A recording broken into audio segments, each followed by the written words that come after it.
Good day and welcome to the Macy Foundation Faculty Scholars webinar. As a reminder, today's conference is being recorded. At this time, I would like to turn the conference over to Peter Goodwin. Please go ahead.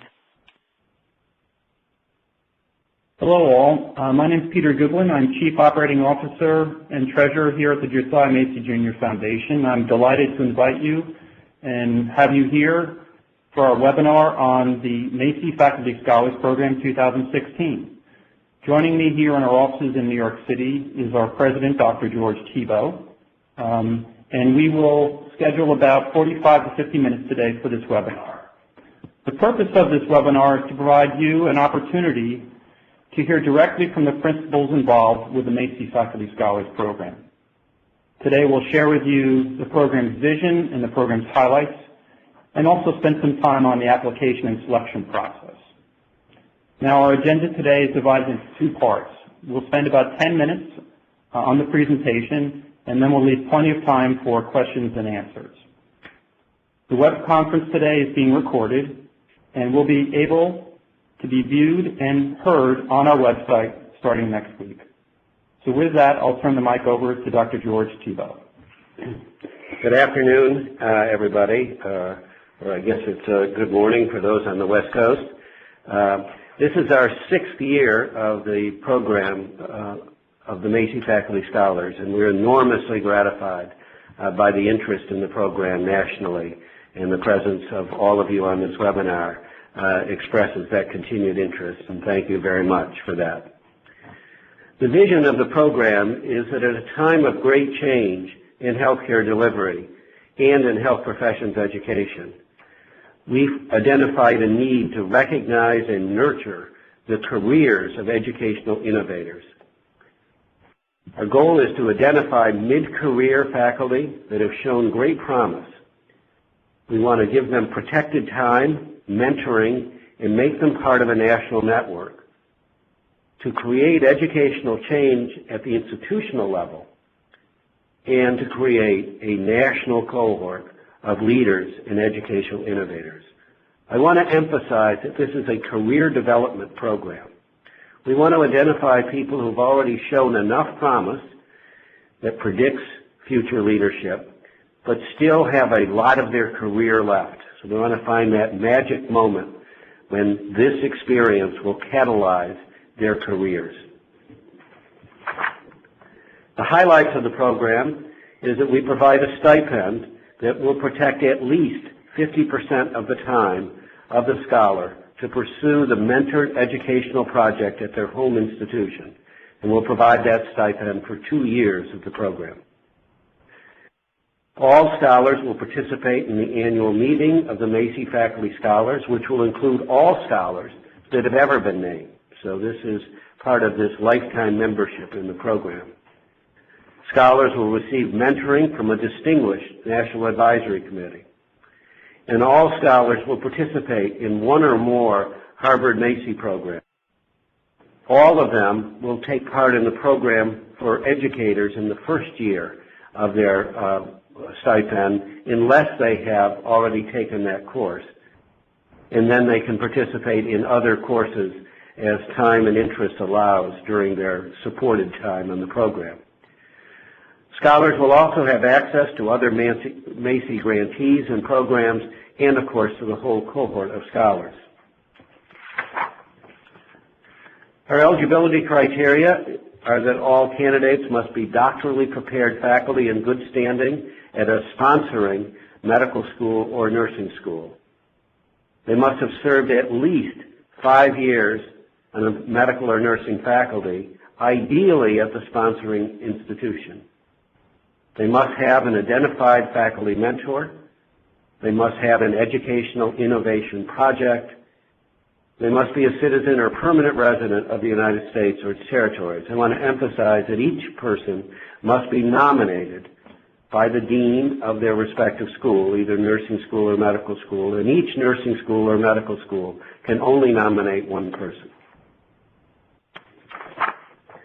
The application includes a statement of career objectives and personal goals, a description of their innovation project, the nominating letter from the dean, a letter from their mentor, a letter from their department chair, and letters from one or two other senior faculty members. And if this project is an interprofessional project, one of those additional letters should be from a faculty member at another discipline that's involved in the project. A current CV of the candidate and of the candidate's mentor needs to be the final part of the application process. The selection criteria are that we are seeking evidence of a strong career commitment to education. This is for career educators. We're looking for evidence of early promise as an educator and leader. We're looking for evidence of innovation and creativity at this stage in their career. We are closely examining the merit of the Educational Innovation Project and its potential for impact and generalizability. We look strongly at evidence of institutional support for the candidate and for education in general. And we are looking at the environment in which the candidate is being nurtured to thrive to become the national leader that we hope all of our scholars will be. The selection process is that all of the completed applications are reviewed initially by senior staff at the Josiah Macy Jr. Foundation, and semifinalists are selected from that review process. The applications of all semifinalists are reviewed by the National Advisory Committee, and finalists are selected from that review process. All finalists are then interviewed by the National Advisory Committee and senior Macy staff in New York. Scholars will be notified of their selection by June 9th, 2016, and the appointment will begin on September 1st, 2016. Key dates for you to remember are that the completed application is due by February 17th, 2016 at 3 p.m. Eastern Time. That's a very hard deadline. All of these have to be put online, and Mr. Goodwin and other members of the staff will be able to answer questions about that. April 27th will be our notification that of those who've been selected as finalists to come to New York for an interview. The interviews will occur on June 6th and 7th. Notification date will be on June 9th, and appointments will begin on September 1st. I'll now turn it over to Peter, who will wrap this up, and then we will be open for questions. Thank you, George. A couple of final housekeeping notes. We are utilizing an online application for this program. If you have not already done so, you must first go to our website under the Macy Faculty Scholars section to register. Your email address and a unique password that you create will be your identifier and will allow you to start the application. You may save the application and return to it as often as you like prior to submitting it. Now to get started, just visit our website, www.macyfoundation.org, click on the Macy Scholars tab, and then click on the link that says Apply. It's that simple. You'll also need to get the tax ID for your school as part of the registration process. If you have any questions during the application process, you may email us at info@macyfoundation.org. But before you email us, I would encourage you to view the frequently asked questions that are posted on our website, also under the Macy Scholars tab. And since the program's announcement, a number of folks have called or emailed us with their questions. We posted those questions with answers that we believe will be most helpful. We'll continue to update the frequently asked questions throughout the open application period up to February 17th, the program application deadline. And finally, as a reminder, once again, by next week, this session, both the audio portion and the video portion with the slides, will be available on our website. So with that, we will now enter the question and answer period of the webinar, and I'll ask Robert to join us and provide you with some instructions for those of you who would like to queue up and ask questions of George or myself. Robert? Thank you. And to ask a question over the phones, please press star followed by the number 1 on your telephone keypad at this time. Please make sure that your mute function is turned off to allow your signal to reach our equipment. A voice prompt on your phone line will indicate when your line is open, and we ask that you please state your name before posing your question. Once again, that is star followed by the number 1 to ask a question, and we will go to our first question now. This is Bruce Feldstein calling. My question it has to do with age and second career. I'm in a second career as a physician who's now a chaplain and an educator, and wondering about eligibility in terms of age. You made a point of talking about people early in their career. So we don't. There is no age cutoff, but as I emphasize, we're looking for mid-career people. We want to invest in the careers of people who are going to be able to take advantage of this by being leaders and educators for some time to come. So there is no specific age cutoff, but we're looking for the timing of it, that we get people at the point in time in which they're ready to take full advantage of it, but still have a long career ahead where they will be able to have the impact that we hope all of our scholars will have. But each school will need to decide for itself who is going to be their nominee in terms of their readiness and the impact that they're having and are envisioned to have on the school. So we leave that judgment to them. We do not have specific age cutoff, but only this idea that we're looking at career trajectory and picking the right moment in time. Okay, thank you. And we will go to our next question now.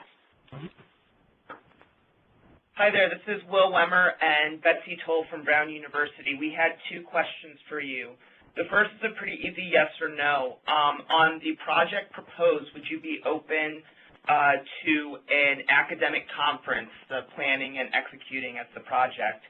And the other was just a general observation. We saw that all 5 awardees last year had some element of interprofessional education as part of their project.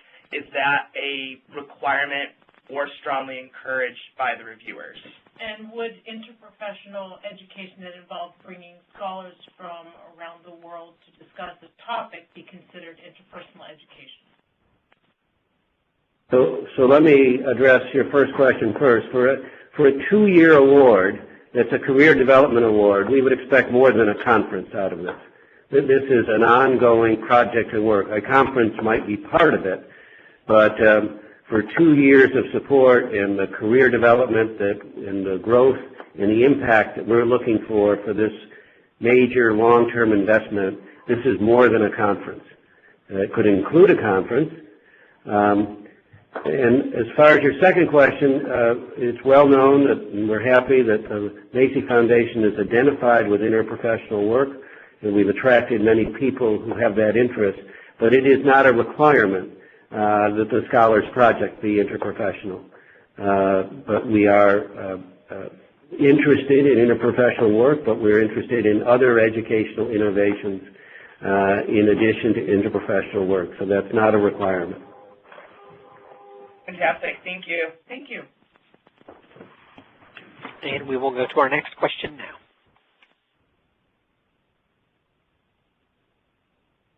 Hi, this is Carrie Tom from the University of Maryland School of Medicine. I had a question regarding reapplications. Specifically, I was looking to see if you could give any details of what types of things you're looking for in someone who's reapplying, and or do you have any advice for reapplicants on parts of their application to focus on? So we have a number of reapplications every year. So we certainly entertain reapplications. I wouldn't say there's specific advice, but in general, we would want to see what additional growth has occurred, both in the individual and maturation of their project. Some reapplications have had an entirely new project, but if it's going to be in the same area, we would like to see evidence that the maybe some progress has already been made, or that there's been further development of thought that's occurred between the first and the second application. So reapplications are looked at in the same way as initial applications, but for those who are reapplying, I would specifically focus on what further developments, both career-wise and project-wise, have occurred since the first application.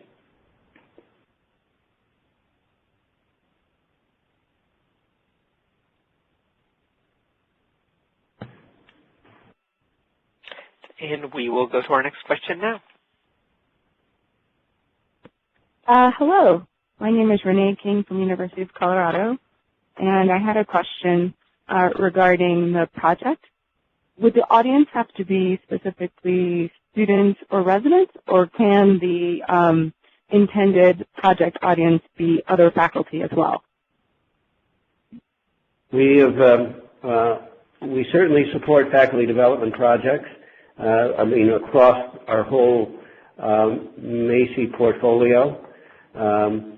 So I don't think we've had a scholars project that was purely faculty development.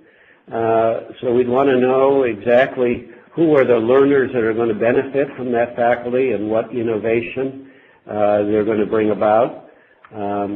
So it would need to be connected in some way to learners and be clear what the intended output and impact and product would be.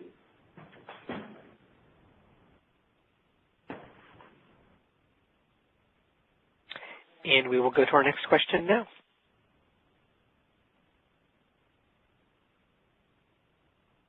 Caller, your line is open. If you could please check your mute button, or if you're on speaker, please pick up the handset.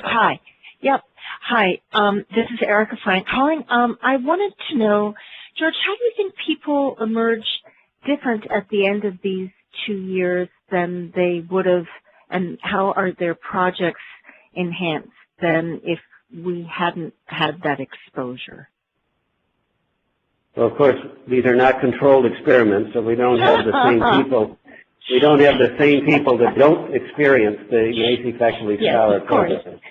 And I appreciate your scientific integrity in pointing that out. But yes, your anecdotal. But what we have observed is that for each of our scholars, we've seen enormous personal growth, and each of them so far that have graduated, if you will, from their 2-year stipend have continued the same or similar work, supported by their institution, often promoted, often given additional responsibilities. So that's one measure we have of the personal growth.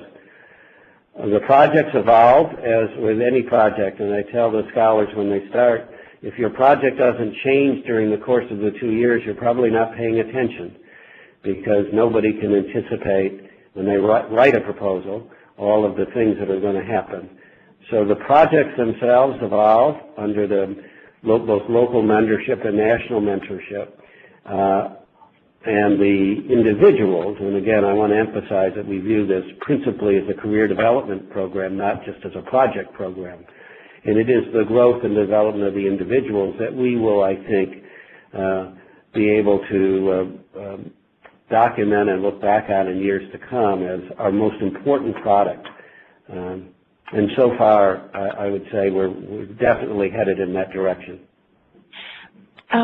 That sounds amazing. If I might just, and perhaps we could talk about this offline, it occurs to me a really interesting study design of doing a post-survey of your scholars, 100% of whom would respond, and of those who were rejected to ask follow-up questions for both populations.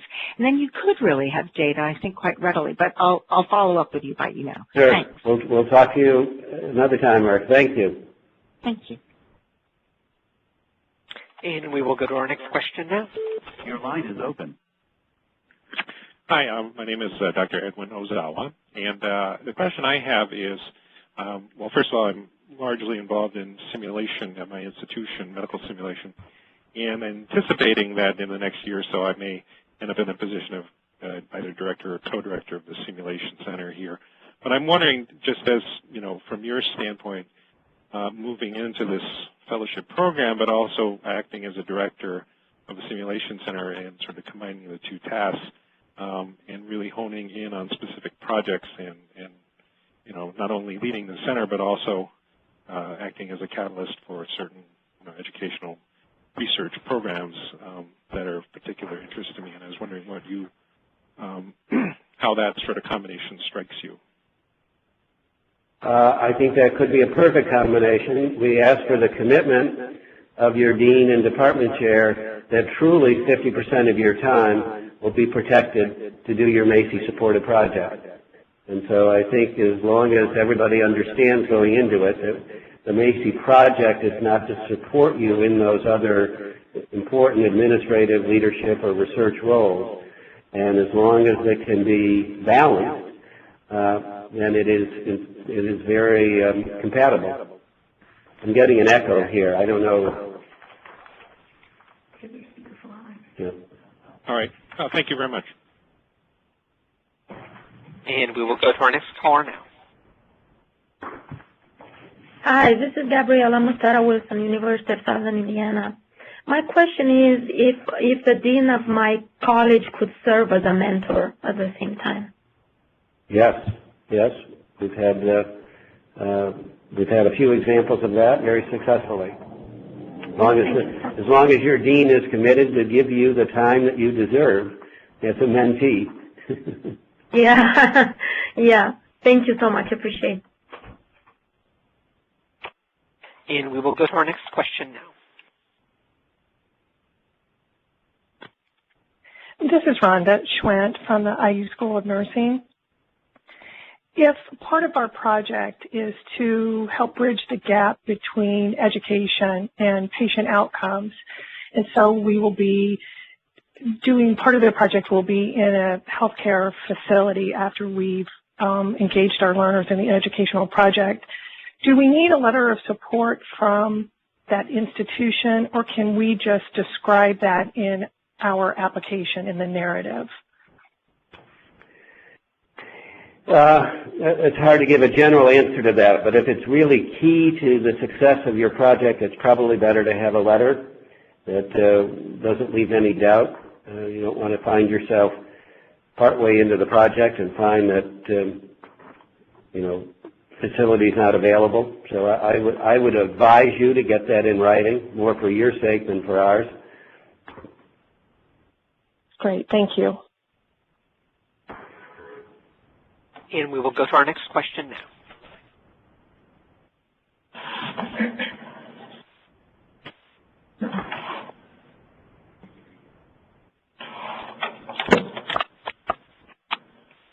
And caller, your line is open. Please go ahead. Hello, this is Abir Beckett from Marquette College of Nursing, Wisconsin.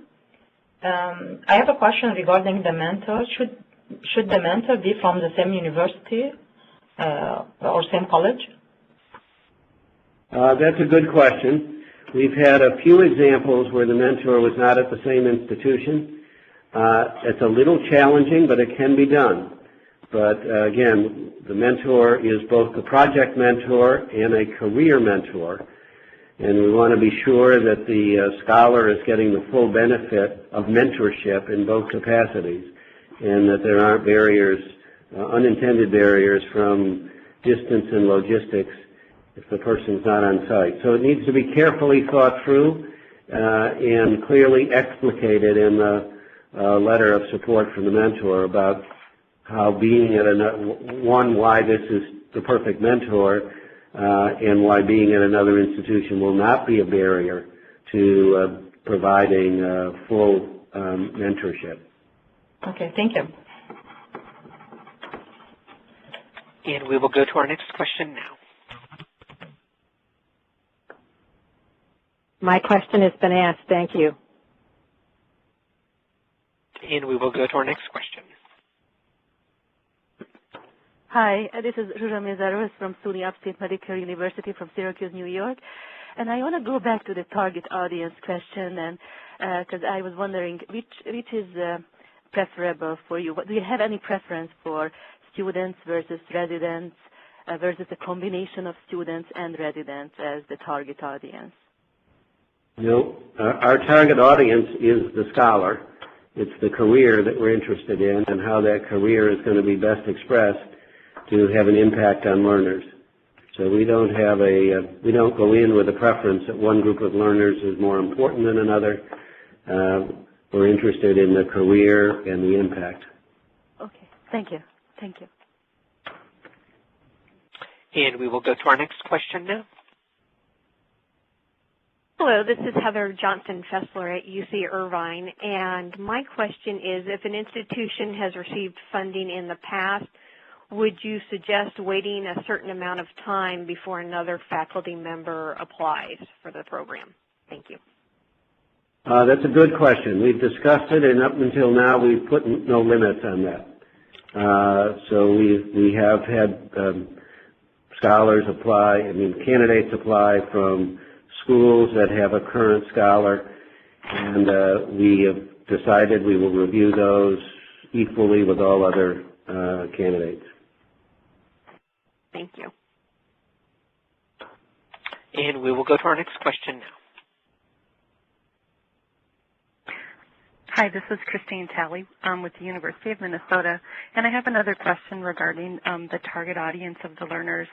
Would you be interested in a project that actually targets training practicing physicians and nurses as the learning group rather than traditional students or residents? We've certainly had projects that combine practitioners with learners, if you will, farther upstream. And we would certainly entertain that. It's a very important area. We are, in other parts of our portfolio, we are doing work in that area, and if that was the particular focus of a scholar and had a very meritorious project, I think that would certainly get serious consideration. Okay, thank you. And we will go to our next question now. Hello, this is Alan Gelber at Johns Hopkins. I wanted to inquire about the direction for the description by the candidates of the Educational Innovation Project. Would you encourage the descriptions to be more in broad strokes versus in fine detail? As an example of what I mean, if one was seeking to develop a project as an intervention or a trial, are you interested in the detail of sample size and power calculation, or not at all? Thank you. Yes, because that bears on feasibility and likely impact. So yes, that level of detail would be appropriate if that was the nature of the project.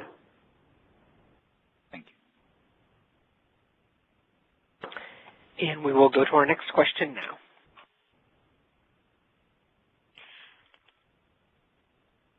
Hi, this is Pooja Shah from Columbia University. I had a question also about mentorship. You mentioned that the mentor could be at an outside facility, and I'm wondering if you've had any scholars that had dual mentorship, one from inside school and one from outside. Yes, we have had that model, and again, I think well explained and well articulated, that could be fine. Okay. Thank you very much. And once again, that is star followed by the number 1 to ask a question, and we will go to our next question now. Hi, this is Eun Kim at the University of Washington. I wonder if the project can involve the prerequisites for nursing, so if it can involve a pre-nursing student. I'm sorry, I couldn't hear. There's some background noise. I wonder if the project can involve the pre-nursing student, those who are preparing to apply for nursing school. We have not focused on that area, and while I don't think I'd encourage you to go in that direction. That gets into a much broader issue of pre-professional education, which we've kind of stayed away from. it's too big. So that's not where we're focused right now. Okay, thank you. And once again, that is star followed by the number 1 to ask a question, and we will go to our next question now. Hi, this is Audrey Snyder at the University of Northern Colorado. And my question is, can the mentor be from a faculty member at your institution that is not in nursing? Yes, we've had several examples of that, of the mentor being at another health professional school. Yes. Thank you. And at this time, there are no further questions. Actually, we have had one more question come in. We'll go to that caller now.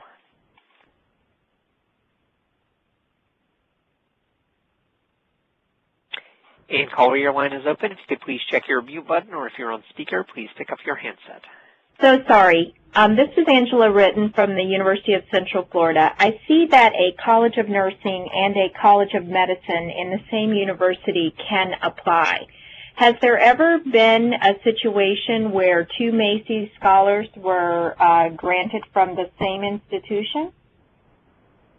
Not at the same time, but over the history of the program, yes.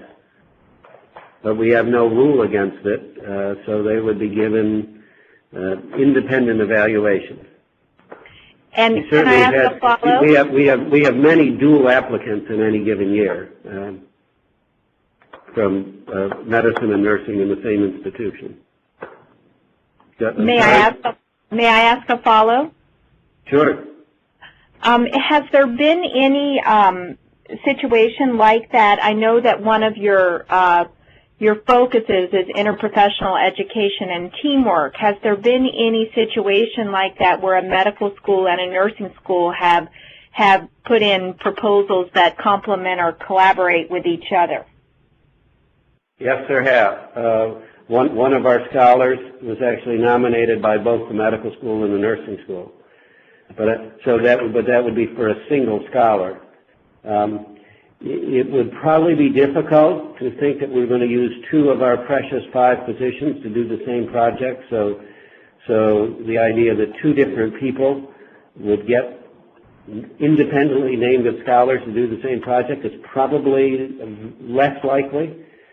But we've had instances in which a single individual was nominated by both schools to work across the schools, and it was the nominee of both the nursing school and the medical school. All right. Thank you so much.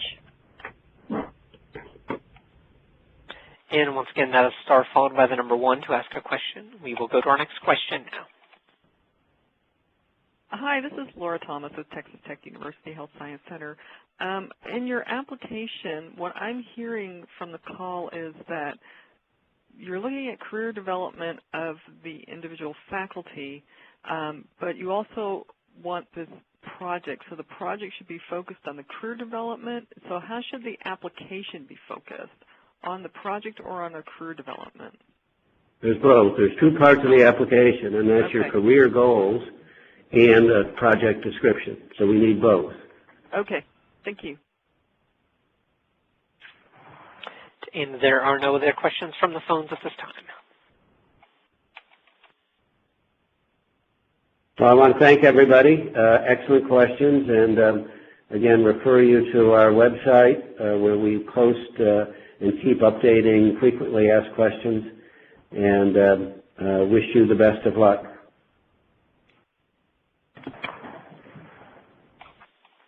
And this does conclude today's conference call. Thank you again for your participation, and have a wonderful day.